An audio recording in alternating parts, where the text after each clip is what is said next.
राम जय सिया राम। बोलो श्री राम जय राम जय सिया राम। बोलो श्री राम जय राम जय सिया राम।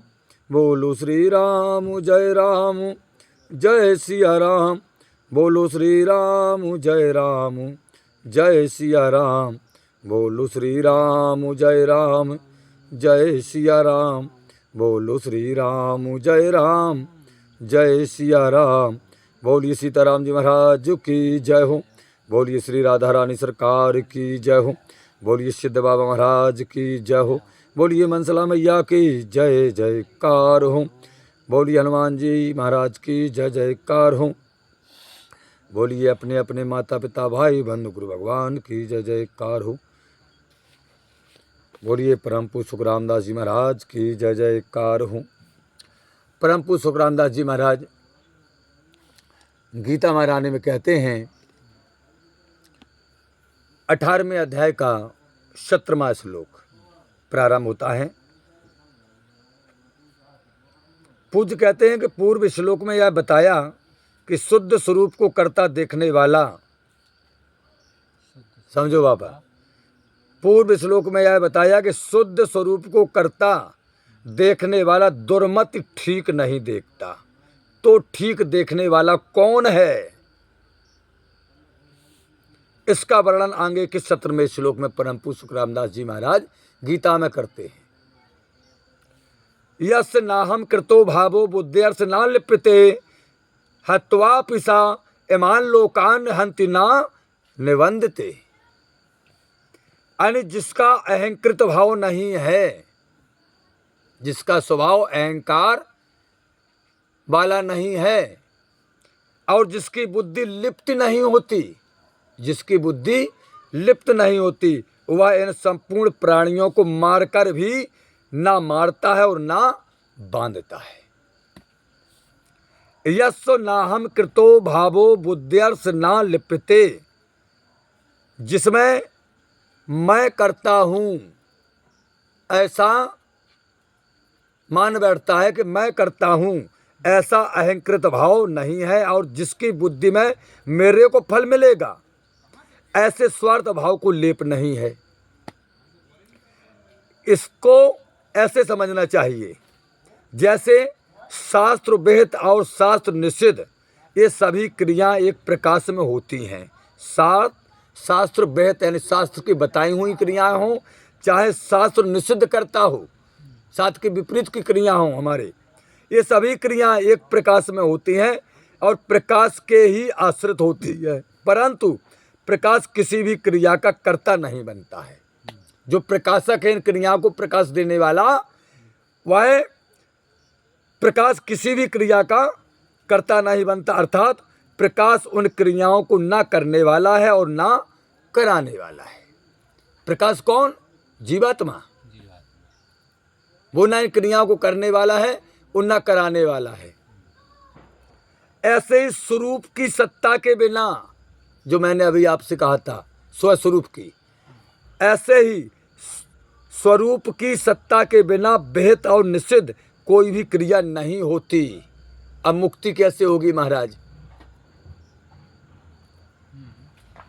परंतु वह सत्ता उन क्रियाओं न करने वाली है और न करने वाली है, ऐसा जिसको साक्षात अनुभव हो जाता है, उसमें मैं क्रियाओं को करने वाला हूँ ऐसा अलंकृत भाव फिर नहीं रहता है। फिर नहीं रहता है ऐसा भाव कि मैं क्रियाओं को करने वाला है।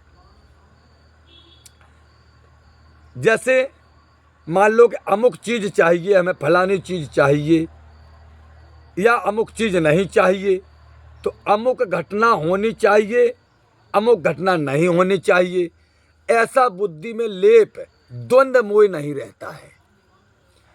अहंकृत भाव और बुद्धि में लेप न रहने से उसके कर्तव्य और भोग तत्व दोनों नष्ट हो जाते हैं। कर्तव्य तत्व भी नष्ट हो जाता और भोग तत्व भी नष्ट हो जाता है। अर्थात अपने में कर्तव्य और भोग तत्व ये दोनों ही नहीं है, इसका वास्तविक अनुभव हो जाता है हमें।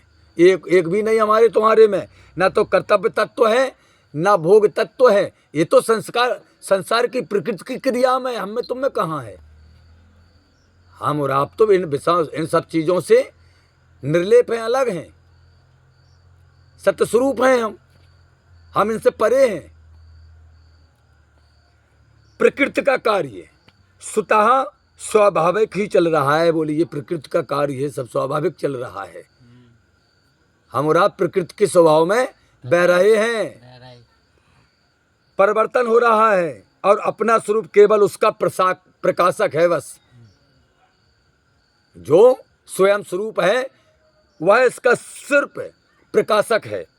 ऐसा समझकर जो अपने स्वरूप में स्थित रहता है, ऐसा समझकर कि मैं सिर्फ इसका प्रकाशक हूं, बकाया मुझे कुछ लेना देना नहीं, ये तो प्रकृति की क्रियाएं हैं, अपने स्वभाव बस हो रही हैं, परिवर्तन हो रहा है। तो ऐसा समझकर जो अपने स्वरूप में स्थित रहता है उसमें मैं करता हूं ऐसा अहंकृत भाव नहीं होता है फिर, क्योंकि अहंकृत भाव प्रकृति के कार्य शरीर को स्वीकार करने से ही होता है। अहंकृत भाव जो होता है वो जब हम प्रकृति के किसी भी कार्य को स्वीकार कर लेंगे तब हमें अहंकार भाव होगा। हाँ, वर्णन नहीं हो सकता, क्योंकि मैं सतस्वरूप आत्मा हूं, इन सब चीजों से रहित हूं। अब इनसे अगर हम प्रकृति के किसी भी वस्तु से संबंध अपना जोड़ लेंगे तो जब प्रकृति के स्वभाव से हम संबंध जोड़ लेंगे तो यानी जड़ और चेतन का तादात्म्य से जो अध्यास हो रहा है, जड़ और चेतन के तादात्म्य मीन्स होता है संबंध। जड़ और चेतन यानी जड़ है संसार, चेतन है आत्मा। तो संसार और आत्मा के संबंध से, यानी संसार की जो वस्तुएं हैं उनके संबंध से और आत्मा का जब संबंध जुड़ता है, जो अध्यास होता है, उस अध्यास का जब नाश हो जाएगा तब मुक्ति होती है महाराज। इसके पहले मुक्ति होने वाली नहीं है, नहीं होने वाली है महाराज। अहंकार नहीं होना चाहिए। अकेले आ जाओ मिलने का नाव रट लाओ, नारायण नारायण से मुक्ति हो गई, नहीं, उसको खकोड़ो तब मालूम पड़ेगा। अहंकृत भाव सर्वदा मिटने पर उसकी बुद्धि में फल मेरे को मिले ऐसा लेप भी नहीं होता है, अर्थात फल की कामना नहीं होती है।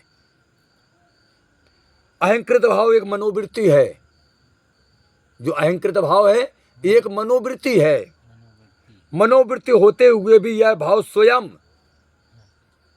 कर्ता में रहता है, क्योंकि कर्तव्य तत्व और कर्तव्य और अकर्तव्य भाव स्वयं ही स्वीकार करता है। बोलिए, कर्तव्य भाव और अकर्तव्य भाव स्वयं ही स्वीकार करता है। हत्वापि सा एमान लोकान हंतिना निबद्धते, वह इन संपूर्ण प्राणियों को एक भाव मार डाले, वह इन संपूर्ण प्राणियों को एक साथ मार डाले तो भी वह मारता नहीं, क्योंकि उसके कर्तव्य, उसमें कर्तव्य तत्व नहीं है, और वह बंधता भी नहीं क्योंकि उसमें भोग तत्व नहीं है। इसका तात्पर्य यह हुआ, मतलब यह हुआ कि उसका न क्रियाओं के साथ संबंध है और न फल के साथ संबंध है, किसी के साथ संबंध नहीं उसका। वो निर्लेप आत्मा है, उसका किसी के साथ संबंध नहीं है।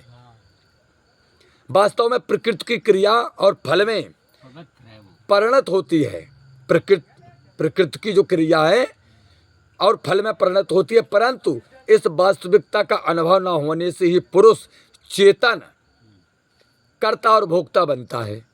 चेतन है और कर्ता भोक्ता बन जाता है। कारण कि जब अहंकार पूर्वक क्रिया होती है तब कर्ता करण और कर्म तीनों मिलते हैं। कब मिलते हैं? कर्ता क्रिया और करण तीनों मिलते हैं, कर्ता करण और कर्म, और तभी कर्म संग्रह होता है, तब कर्म संग्रह होता है। परंतु जिसमें अहंकृत भाव नहीं रहा, केवल सबका प्रकाशक आश्रय सामान्य चेतन ही रहा, फिर वह कैसे किसको मारे और कैसे किससे बंधे? उसका मारना और बंधना स्वयं ही नहीं है। गीता के दूसरे अध्याय के 19वें श्लोक में है। संपूर्ण प्राणियों को मारना क्या है? अब प्रश्न है कि संपूर्ण प्राणियों को मारना क्या है? बोले जिसमें अहंकृत भाव नहीं है और जिसकी बुद्धि में लेप नहीं है, ऐसे मनुष्य का शरीर जिस वर्ण और आश्रम में रहता है उसके अनुसार उसके सामने जो परिस्थिति आ जाती है उसमें प्रवृत्त होने पर उसे पाप नहीं लगता। जैसे किसी जीवन मुक्त क्षत्रिय के लिए स्वतः युद्ध की परिस्थिति प्राप्त हो जाए तो वह उसके अनुसार सबको मारकर भी ना तो मरता है और ना बनता, कारण कि उसमें अभिमान और स्वार्थ भाव नहीं है। यहाँ अर्जुन के सामने भी युद्ध का प्रसंग है। यहाँ अर्जुन के सामने भी युद्ध का प्रसंग है, इसलिए भगवान ने हत्वापि शब्द से अर्जुन को युद्ध के लिए प्रेरणा की है।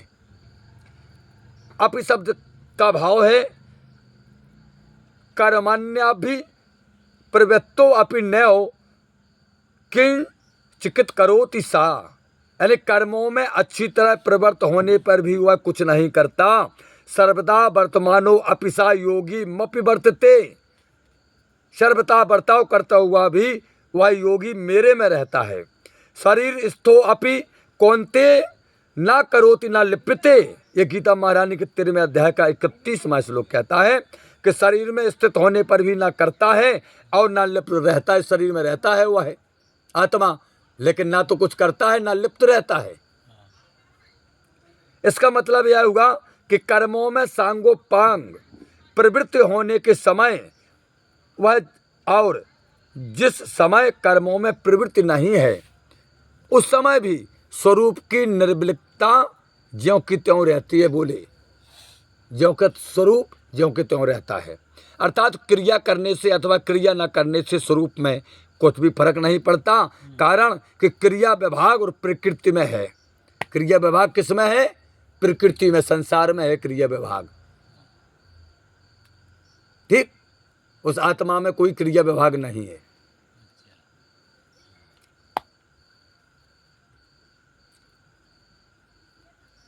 तो क्रिया विभाग किस में है? प्रकृति में, स्वरूप में नहीं है। वास्तव में यह अहम भाव व्यक्तित्व ही मनुष्य में भिन्नता करने वाला है।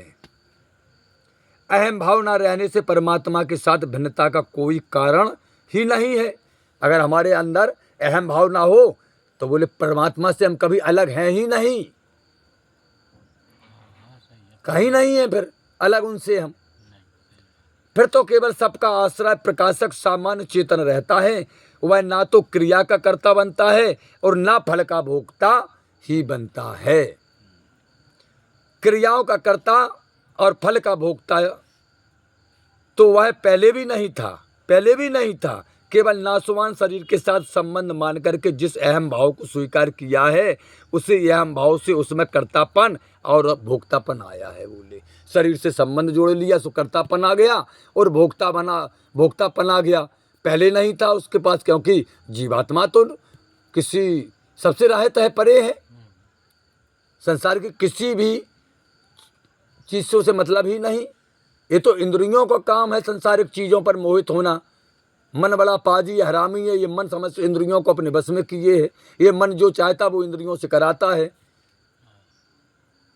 आत्मा को ये चाहिए कि अपने विवेक के द्वारा अपने मन को अपने काबू में रखें। सही अंकुश लगाना चाहिए। हाँ, अपने काबू में रखें विवेक के सही बात। उपयोग करके, ये आत्मा को चाहिए।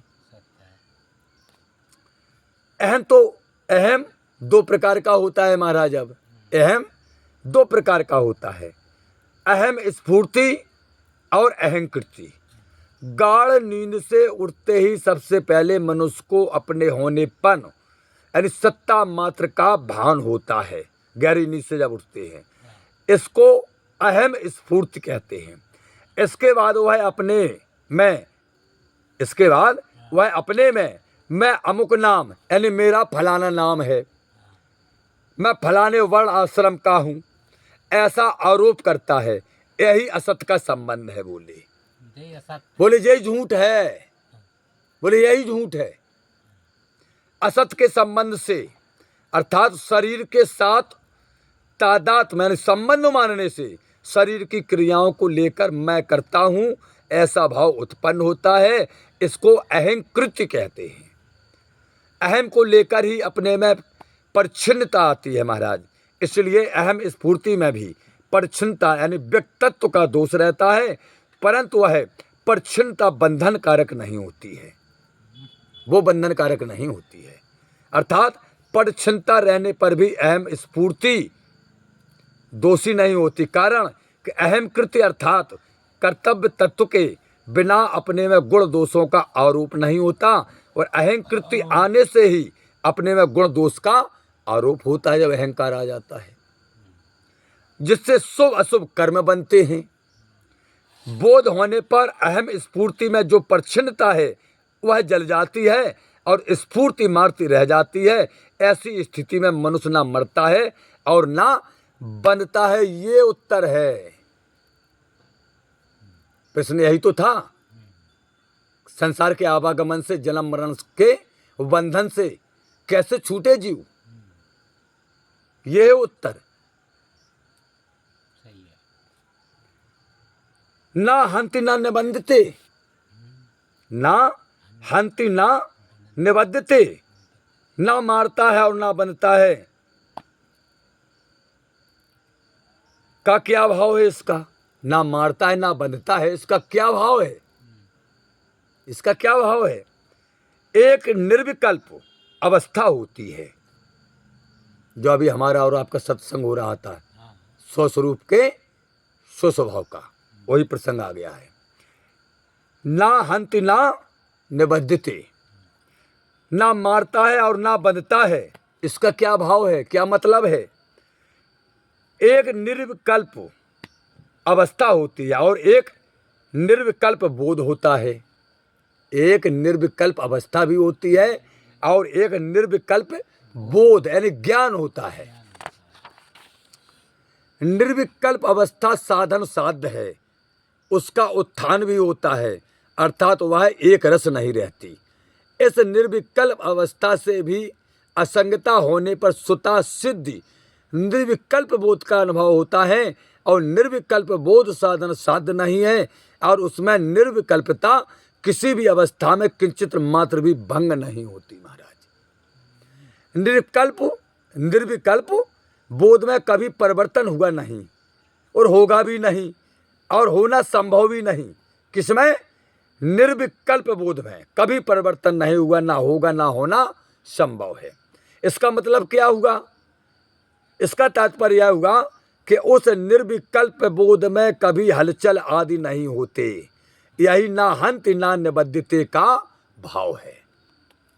अहंकृत भाव और बुद्धि में लेप न रहने का उपाय क्या है? अब अहंकृत भाव और बुद्धि में लेप न रहने का उपाय क्या है, जिससे आवागमन जन्म मरण से मुक्ति मिल जाए? अहंकृत भाव और बुद्धि में लेप न रहने का उपाय क्या? बोले क्रिया रूप से परिवर्तन केवल प्रकृति में ही होता है। क्रिया रूप से परिवर्तन केवल प्रकृति में ही होता है, और इन क्रियाओं का भी आरंभ और अंत होता है। कोई भी क्रिया, उन्हें नारद जी बता गए अजामिल को न कि नारायण मोड़ा को नाव धल्लो, नारायण नारायण करो, ये क्रिया है, ये प्रकृति में होती है, और इसका अंत भी है और नष्ट भी है। तथा उन कर्मों के फलस्वरूप से जो पदार्थ मिलते हैं उनका भी संयोग वियोग होता है। ठीक इस प्रकार क्रिया और पदार्थ दोनों के साथ संयोग वियोग होता रहता है। उस संयोग वियोग होने पर भी स्वयं तो जीवात्मा स्वयं तो प्रकाश रूप से ज्यों का त्यों ही रहता है, सदैव रहता है, वो मुक्त रहता है। जीवात्मा को कौन बांध सकता है? किसकी मुक्ति चाहिए? किसकी मुक्ति के उपाय चाहिए? जीवात्मा की। जीवात्मा तो सदैव मुक्त है, कौन बांध सकता है जीवात्मा को? कोई नहीं। कौन बांध सकता है? फिर हमें मुक्ति किसकी चाहिए? हमें प्रश्न उठता है कि मुक्ति किसकी चाहिए? तो जीवात्मा को जीवात्मा बंधती है कोई बांधने वाला? कौन है? हमारी इंद्रियां, 10 इंद्रियां, 11वां मन, ये जीवात्मा को जन्म मरण के बंधन में बांधने वाले हैं। जब इनको हम अपने बस में कर लेंगे। और उन इंद्रियों और मन को बस करने के ये उपाय हैं जो गीता महारानी बता रही हैं। तब मुक्ति मिलेगी हमें किनसे? इन इंद्रियों से और मन के कुचालों से। तब हम स्वतः स्वरूप के स्वभाव में पहुंचेंगे, तब मुक्ति मिलेगी हमें। इसके पहले मुक्ति नहीं मिलने वाली। खूब राम राम सटकाओ, खूब नारायण नारायण बोलो, कहूँ कछु नैया, भैंसिया को सानी डारने, नारायण नारायण सटका रहे, कहूँ कछु होवे वालो नैया।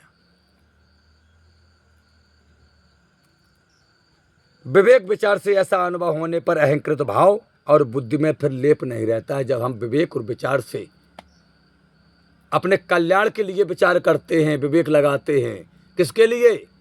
जीवन मुक्त होने के लिए।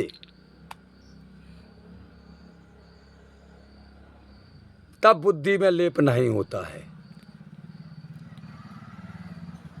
ज्ञान और प्रवृत्ति यानी क्रिया दोषी नहीं होते, प्रत्येतु कर्तव्य तत्व अभिमान ही दोषी होता है। जो हम कर्तव्य कर्म करते हैं उसमें जो अभिमान अहंकार है, बोले वह दोषी है। कोई क्रिया दोषी नहीं है। क्रिया तो क्रिया है, तुम नहीं करो तो बनना ही हुआ, तो काय को वह दोषी हुआ है? सही है। तो तुम कर रहे हो तो वो दोषी नहीं है। दोषी कौन है?